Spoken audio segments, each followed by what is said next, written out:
Hi there, my name is Layton and this is my knitting diary. It's just a knitting podcast, but I like to think about it as a record of what I've done for my reference. I don't really expect anyone to watch these, but thank you if you are. So I'll just be going through my finished objects, what I'm working on currently, and anything I've acquired. Apologies for the sound of this episode. I am currently moving out of my college apartment. I'm kind of in the middle of the packing process, so I took a lot of things off the walls, including some crochet tapestries I've made, which I think were working really well as sound dampeners. I also had a clothes rack out with a bunch of things hanging on it, so I'm sure those also helped dampen the sounds. So it might be a little bit echoey this episode, and I'm sorry for that in advance. So starting with my finished objects, what I'm currently wearing. This is the Tied and True cardigan by Star-Crossed Knits. The yarn I used is Biches et Bûches, le Petit silk and mohair in the color rose gray. I used just over 2 skeins, so 52 grams of this yarn. I made the size 1 and I used the same needle sizes as recommended. I absolutely love this pattern. I have been following it ever since Tamara, Star-Crossed Knits, first posted it on Instagram. I've been waiting. I applied for the test knit, but I didn't get into it, which is fine. So I just have to wait for the pattern to come out. This pattern came out at the end of May, but I actually wasn't in the same state as this yarn when the pattern came out, even though I had been waiting for the pattern. So I had to wait until I came back here in order to start it. I started this on June 1st and finished it on June 7th. I don't really have anything else going on right now because I'm still waiting to start my job. So I pretty much knit all day, which is why I finished this so quickly. It is a good pattern. It's pretty standard. You start by casting on the back, knit down, knit the 2 front panels and join in the round and then knit down. Then you add, I'm not sure if you can see, there's 2 I-cord ties at the under bust and waist, and you add those in as you knit the channels so you don't have to go back in and thread the ties through, which would be pretty annoying, I think, especially with the mohair ties as I've done. And then you add a little peplum at the bottom, which I'm not sure you can see, but I'll try and put a picture if it's not clear. And then obviously you go back and do these little puff sleeves. There is also an option for long sleeves, which I saw a lot of the testers did. I really like this pattern, as I said. Obviously it worked up really quickly for me because it is on bigger needles and it's using a single strand of mohair. As you'll see, I have been working on big needles with little yarn quite a lot recently, so I didn't have any issues with that, but your mileage may vary.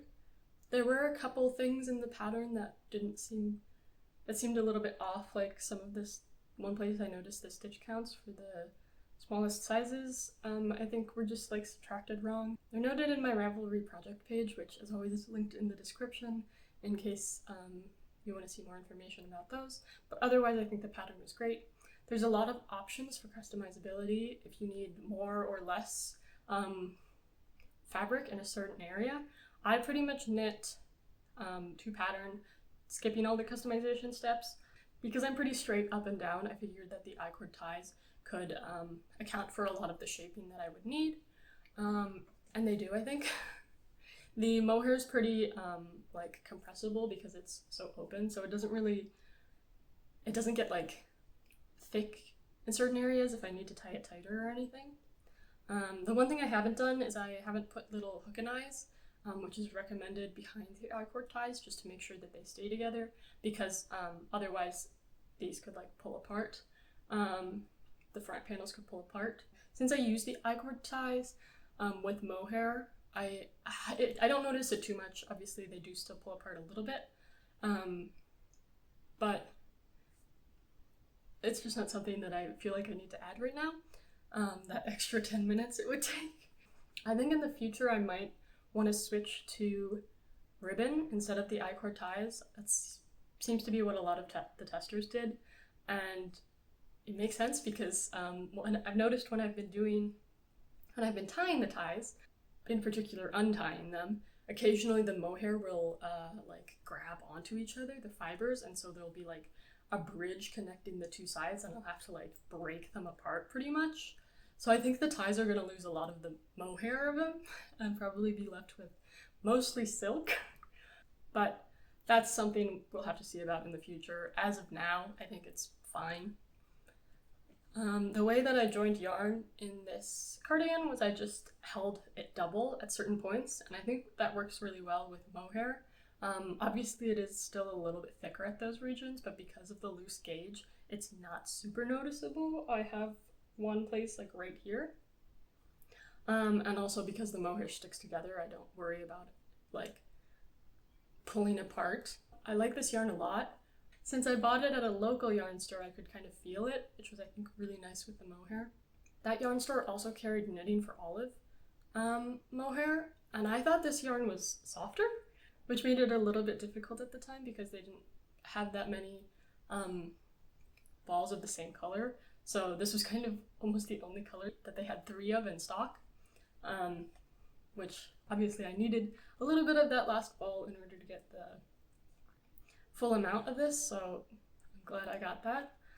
In my 4th episode of this diary, I talked about knitting a top that was going to be more like a mesh long sleeve, where it's kind of just more straight up and down with straight sleeves, and you can hear more about it in that episode. It turned out that I had made the armholes too deep, so adding sleeves would have looked really weird because they would have come out like really far below my natural arms, and so it would have looked pretty weird. As I was knitting this, I thought I might actually be able to keep some of that top intact and then just use it more of as a tank top layer, but I did end up going into it more than I would have liked. This is the amount of yarn that I have left because I ended up just fully frogging that top. I think I can use this to make some sort of accessory. Something odd that happened is I lost 10 grams of mohair somewhere along the way. Because I've weighed this and I've weighed this, and they amount to 65 grams when they should amount to 75 grams. So I don't know where that went. But yeah, this is less than I should have left. So something small I think I could make out of this. I was thinking of a kind of bandana thing to go along with this.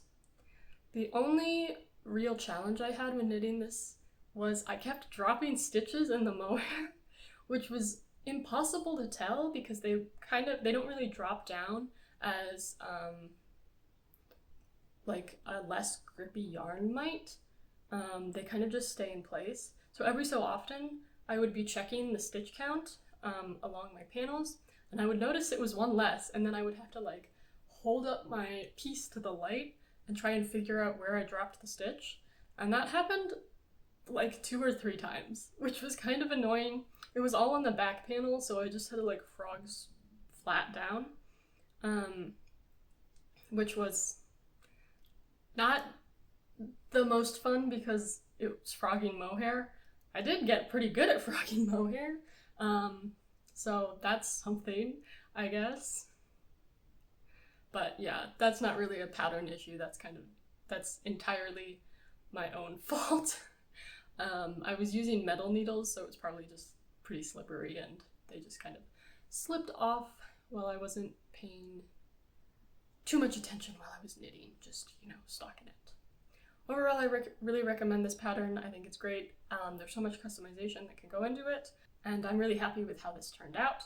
I'm gonna take it off though, because it is extremely hot today, and I'm already overheating. I also don't have the AC on. We have managed to not turn the AC on in my apartment yet, because it's been pretty mild and because it's pretty well insulated, and I live on the first floor, but my roommate lives in the basement, and the basement stays pretty cool. So they haven't had an issue, and I'm pretty much just go with the flow in terms of I will live in the climate that I live in, and I don't want want to pay more for AC. So yeah, that's I've kind of been dying a little bit. I have a fan that I usually have on, but don't have it on right now because I don't want it to interfere with the sound even more. So that was my only finished object for today. It hasn't been that long since I've recorded a video, so it's not going to be my usual, like, 3 things finished. But I do have some works in progress going on, and so I'll start with the one that I have been working on for the longest. This is my mom's Hakuji top. I talked about this in the last episode of kind of how it came to be, so I don't want to discuss that too much. But I've made a fair amount of progress on it. Not as much as I'd like, I would say. This is knit, just before I get into it too much, in Holst Garn Coast, which is a mixture of lamb's wool and cotton. This is the color Lavender. You start the cables on this pattern, which is I can show you the back, which is on a really short needle, so it's all scrunched up. But you basically cast on stitches, knit down, and then pick up stitches along the shoulders, and then just cast on along the neck between. So there's no real shaping that goes into this, and it just ends up being a pretty high boat neck. As I've mentioned, I've made one for myself, and I really like it. I think it fits really nicely, so I like the simple construction. This is knit on size 6 needles, which are pretty big compared to the yarn. It's a pretty loose gauge. That's kind of a theme of this episode. The reason I haven't made as much progress on this as I'd like is kind of twofold. One, I knit most of the back panel and then realized that I had missed one line in the pattern that told you to repeat some of the rows at the top before you start the cables. So this cable, like these cables here, started way too close to the edge, and they just kind of made the 2 sides of the fabric sit on top of each other, which isn't really the nicest look. And I was thinking about if I could get away with that, and then I decided that I couldn't, so I had to frog like the entirety of what I had done basically, and start again. And the second reason is that this yarn is pretty tough on my hands. The way that I tension my yarn when I knit, I'm gonna try and show.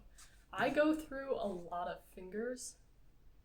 So I have it on my ring finger, my middle finger, and then it goes over the top of my index finger. And especially at this point here, knitting with this yarn, it was like it hadn't fully broken the skin, but it was making it really red and raw, which was really uncomfortable. So every time I put this down and would pick it back up again, and the yarn would kind of go back over that one section, it would be really painful to knit. So what I ended up doing in order to kind of combat that is I made myself a little knitting ring. This is just made out of some jewelry wire I've bought, and it goes along and holds, let me see if I can get closer. Can you see? It holds the yarn off of my finger, so I don't have to worry about it going directly at the top, across the top, and hurting me. So that has helped a lot. This is a lot of knitting, even though it is on size 6 needles.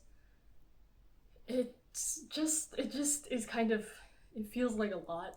So I haven't really been loving working on it.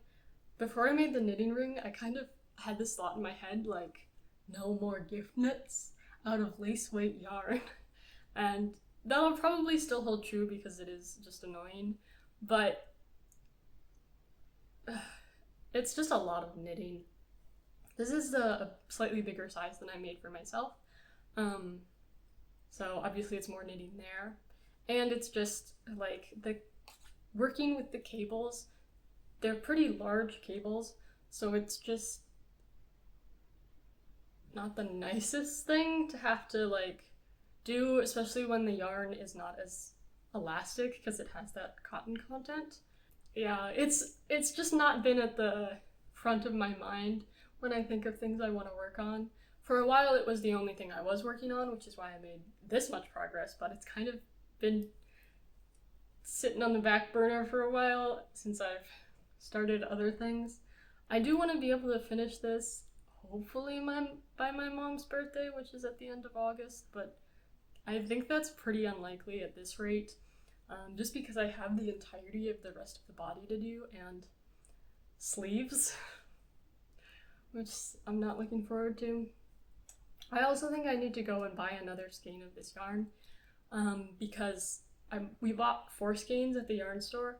Both the front and the back, like, yoke portions, I think, are going to use about half of a skein. So I'll have to block it, but I think I still have quite a ways to go on the body.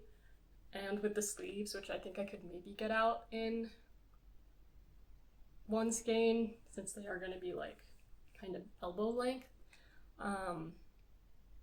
It's possible, but I really would like that safety net of having more yarn, because I don't want to have to compromise on what I told my mom I couldn't make. Besides for the issues that I've been having with it cutting into me, I do like this yarn. I think it's a really nice texture, especially at this open gauge. It's not too hot, even though it is wool because of the cotton content. So I think I would consider buying more of this yarn to make something for myself, but not something like this. Maybe just more in stockinette, I think. That's kind of all I have to say about that. It's probably going to be a work in progress for a long time, I would guess at this point. The next work in progress I have is this lump. I have it on pretty short needles, and I'm hopefully about to divide for the sleeves, so can't really tell what it is, but this is a tombow tee handmade by Florence. I made another one of these. I talked about it in my last episode. These needles are making a lot of noise. So I don't want to talk too much about the pattern itself, but I will talk about the yarn that I am using. This is Shibui Knit's Lunar and white. This yarn is actually no longer sold, I think, or maybe they brought it back. I'm not really super certain, but I got it as like a clearance at a yarn store that I went to because I think at that point it was discontinued. It is a lace weight yarn, which is not what the pattern recommends, but as I have been knitting with very open gauges, I thought it would be really nice.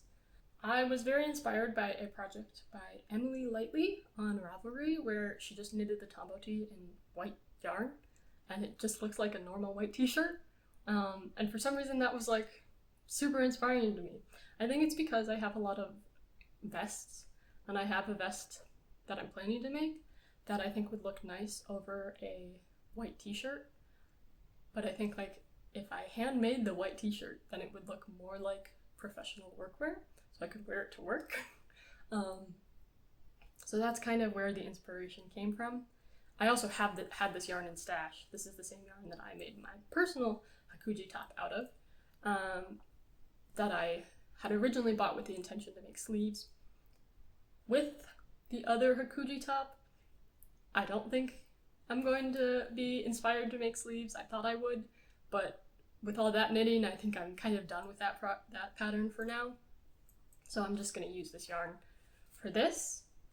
This is knit on US 2.5, I believe, which is a 3mm needle, and I pretty much got gauge pretty exactly. It's definitely more to gauge than my previous tombow tee, which was knit, I'm not sure, bigger or smaller, but I used needles that were bigger than what was recommended, so my gauge ended up being fewer stitches per the 10 centimeters, so it made it a little bit bigger.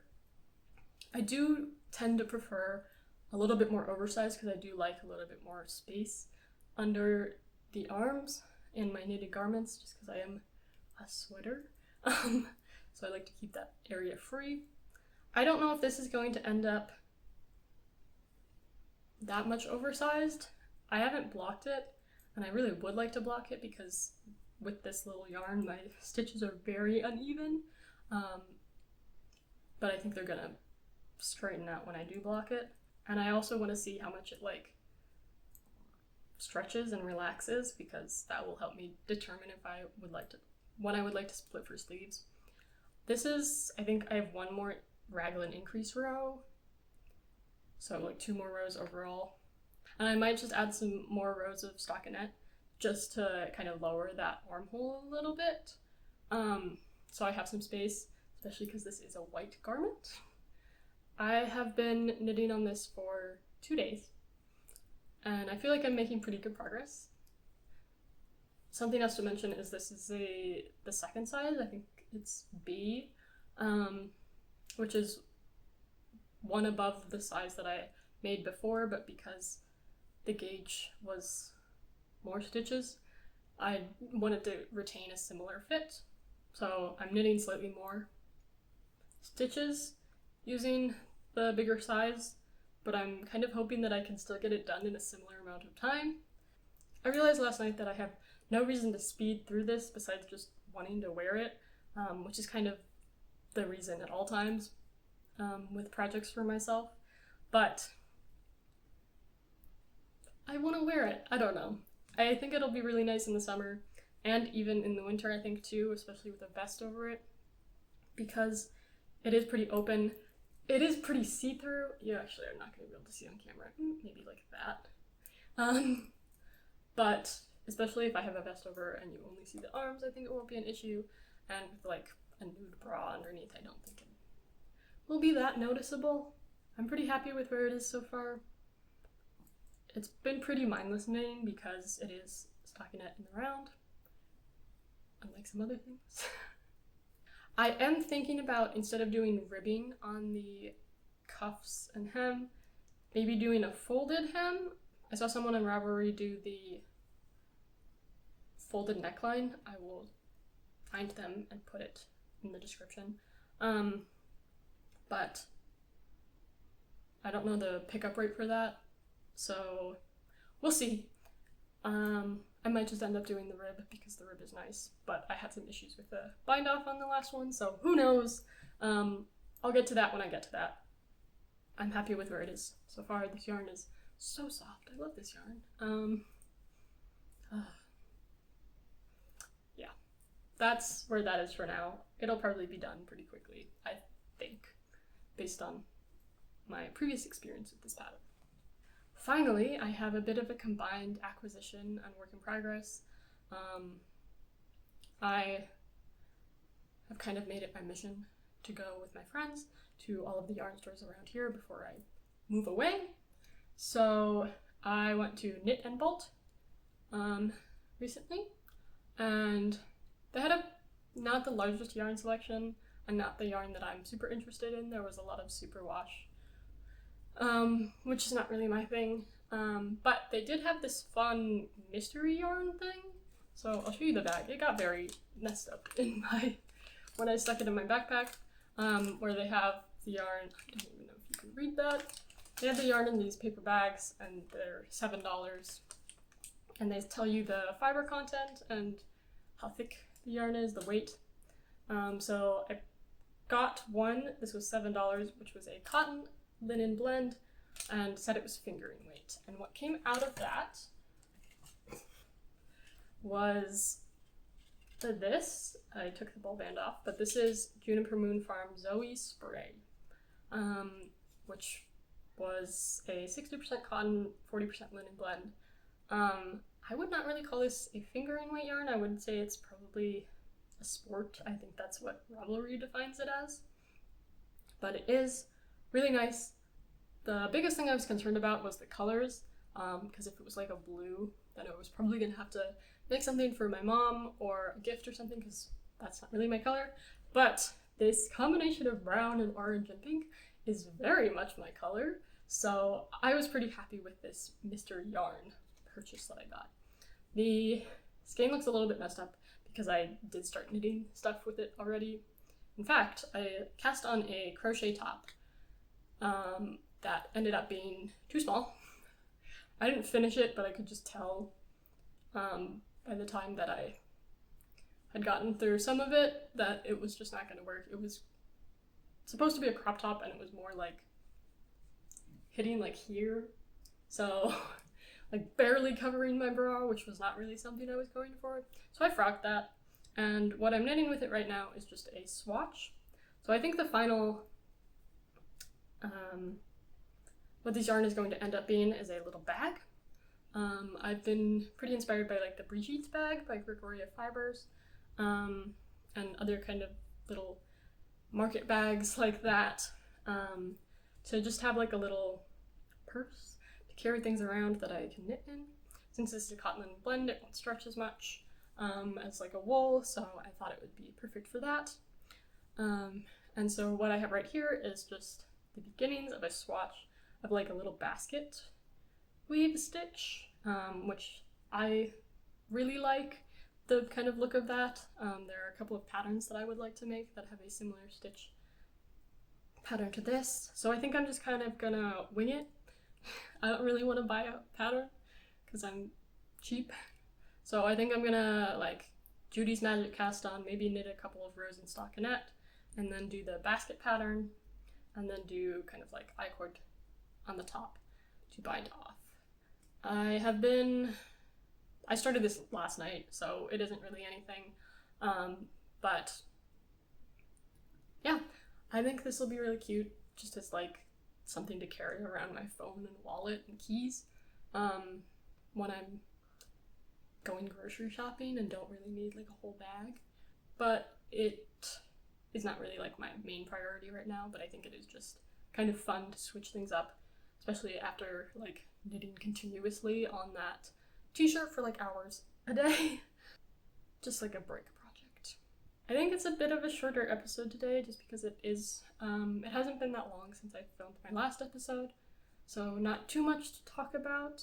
But yeah, I have to say goodbye to this room, which is kind of sad. I've done a lot of good knitting in here, but I'm very excited about the place that I'm likely going to be moving, so hopefully by the next episode, which might be a little bit longer because I am going to be starting a new job and moving into a new place, probably, to be fair, about the same amount of time that my episodes usually take to come out. I'll see you then if you decide to come back. If you like this video, feel free to like, subscribe, all of those things. Leave me a comment. I've actually been getting some comments recently. I think now that I have like 5 videos or something, YouTube has decided that I could be shown to people, probably. I don't know how the algorithm works, but it has been really nice seeing the comments from people. So I would love to hear what people are working on. If you have any thoughts about what I'm working on, let me know. But thank you so much for watching, and I'll see you next time in a completely different place.